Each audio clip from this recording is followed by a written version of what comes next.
Now that everybody's getting a little fired up, let me throw a few logs onto the fire.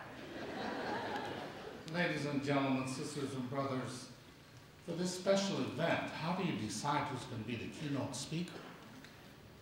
How do you determine who could stand up here in this August situation dealing with the first ever Fred Korematsu Day of Civil Liberties and the Constitution? How do you select one person that could, through his words and his deeds, in fact, add to this very special event? Well, the way you do that is you go find a champion. Someone that has stood up with us time and time again, whatever the issue might have been. It could have been in Chinatown, anywhere in the United States. It could have been around his presidential campaigns, where we stood with him as he rallied in Portsmouth Square and in Little Tokyo in Los Angeles. It could have been in any offering, sign, scene situation around the issues of education, civil rights, immigrant rights, and we have stood with him as he has stood with us. Many of you know names like Mike Morase, Eddie Wong, Butch Wing, brothers and other sisters, Mabel Tang, that stood with Jesse, worked with him, still work with him, and was our conduit and connection to the Rainbow Coalition. Someone that has stood with us around the issues, and we have stood with him when he's run for president, when he's been a special envoy to go to Japan and South Korea.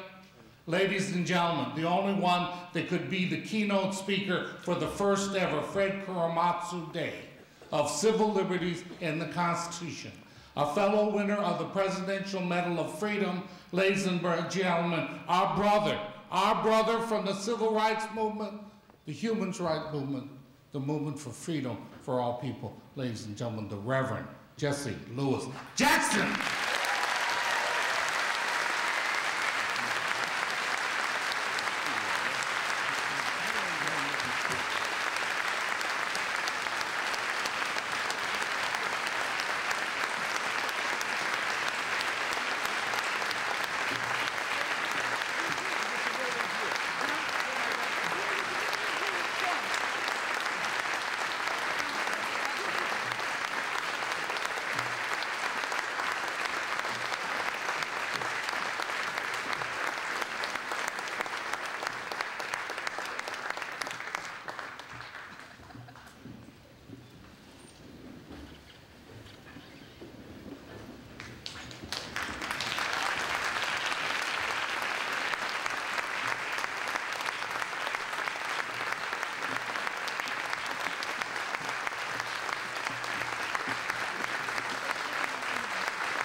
Nothing like starting with a little drama.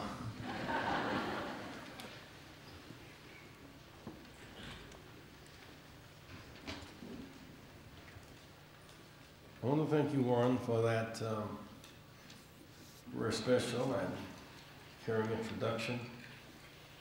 I want to thank in a special way Lau, Butch Wing, and Jeannie. We've worked together non-stop since the 84 campaign. Butch is our West Coast director. We travel the world together. He helped connect. In fact, I want Butch and Jeannie, please stand. Please, and we'll be on. Give both of them a good hand.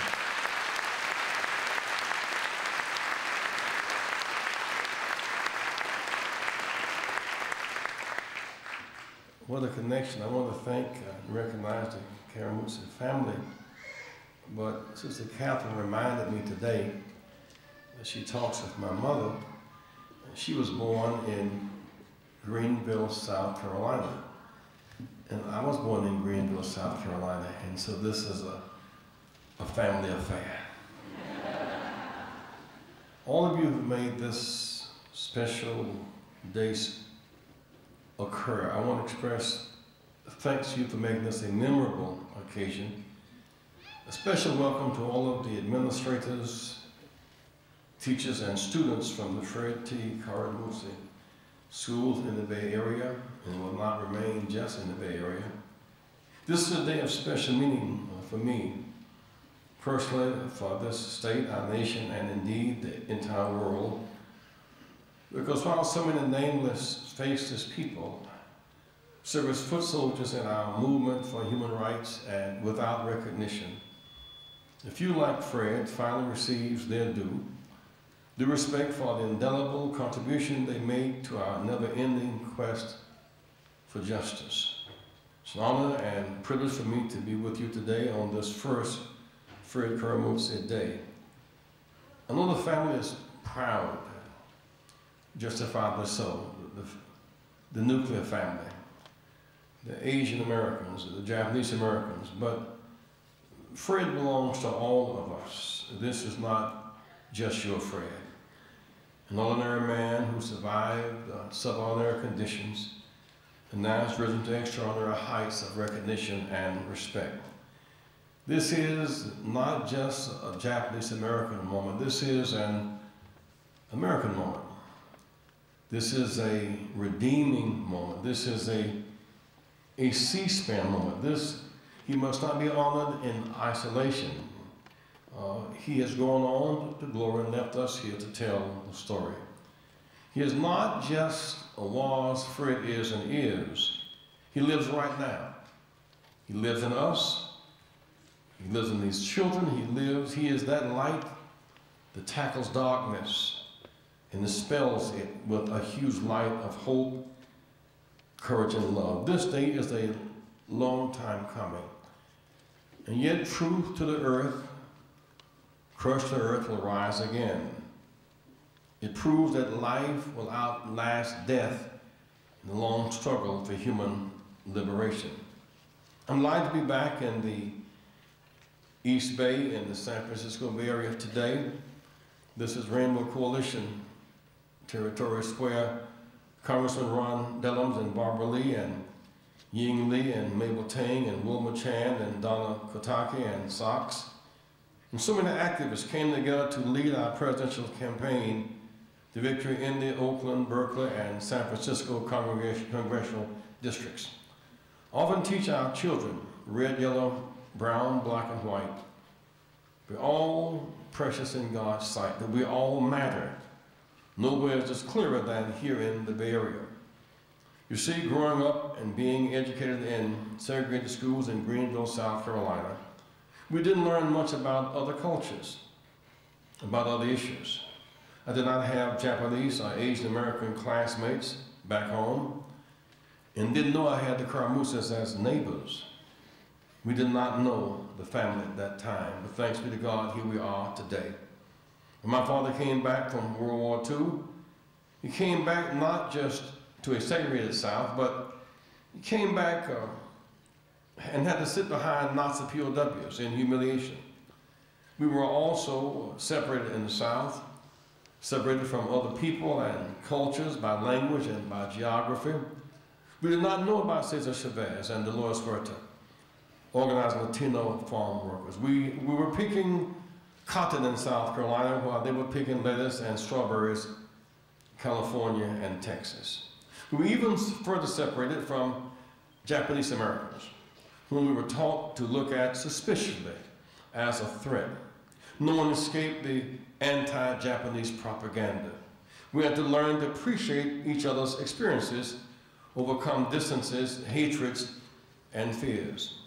So it was in 1984 that I first learned about the incarceration of Japanese Americans in some detail, in depth, in concentration camps in World War II, about how Japanese American soldiers, like African Americans, fought in segregated units, fighting for democracy and against fascism abroad, while facing the camps and legal segregation and racial discrimination at home. Ultimately, we won those battles on both continents. It is in this context that Fred Korematsu and his fight emerged in our consciousness. And then, some 40 years later, with support from people like Merv Daimler and Maxine Waters and Japanese and Asian Americans activists in our presidential campaign, I learned again of Fred's struggle and the legal and community involvement and movement to make successful this day, to reverse his conviction in the fight for Japanese Americans' redress and reparations. For the first time, I realized that while Japanese Americans were locked behind barbed wire and the walls of incarceration camps, blacks were in our own camps, behind the walls of the voting walls, behind the segregation walls, behind the walls of injustice, behind racial walls, skin-based sin. But growing up back then, it was too hard to see these common walls from so far away. As Fred and other Japanese Americans were fighting in the Supreme Court against the World War II internment cases, we were fighting to win the landmark 1954 Brown v. Board of Education case to end legal segregation. Just years later, Latinos fought and lost the Rodriguez case legalizing unequal funding in public education. In our own ways, we were combating the legacy of American apartheid, the scars and blemishes of an imperfect union. There were a lot of people we did not know, a lot we did not know about. We should have fought together in coalition then, but we just didn't know. But here we are today. During our presidential campaigns in '84 and '88, I learned much more about Fred's resistance to the camps and the Japanese Americans' fight for redress and reparations. I learned about the murder of Vincent Chin in Detroit. They killed him. They say they thought he was Japanese. The community's fight against racial violence. I learned that the very same ships that brought Africans to these shores as slaves brought Chinese to America as indentured servants in the 1800s, the same ships. We made these issues part of our national presidential agenda platform in 1984 and '88. The violence continues today. How sad it was to see the shooting in Tucson, Arizona. A congresswoman shot, 6 people killed. But lest we forget, 32,000 Americans are killed every year from gun violence. We've lost fewer than 6,000 soldiers in Iraq and Afghan in the last 10 years. With 32,000 a year killed at home, 5 times more, 100,000 are injured who don't die. 1 million have been killed by gunfire, gun violence since Dr. King was killed in 1960. 1 million people. Yet we insist upon more and more semi-automatic weapons, and gun violence and challenging was not mentioned in the presidential address just last week. And yet the terror continues. So for me, our presidential campaigns, meeting and working with so many people from so many cultures and backgrounds, growing beyond my own cultures and circumstances was a great joy. Truth in the saying that injustice anywhere is a threat to justice everywhere. We fight those battles today. It speaks as much about living in a multicultural society, but sometimes missing the multicultural. We have to grow and expand our vision beyond our narrow and confined cultural boundaries, to cross racial lines and building coalitions. Beyond culture, beyond color, there's something called character. It touches our soul, it makes us better. Without vision, the people perish. It goes without saying that Fred is a huge moral force in our society. A man who challenged the character of our nation and his promise, give me your tired, your poor, your huddled masses who yearn to breathe free. We can all learn from Fred his moral authority, his integrity, his willingness to sacrifice and suffer for a cause greater than himself. With non-negotiable dignity, he defied the government's incarceration orders. His courage to government-sanctioned injustice. His actions spoke volumes about the quality of his character, of his person, that intangible quality that compels him to stand up, to refuse to submit and be silent. Fred showed the nation and the world he would never surrender. Nelson Mandela went to prison for 20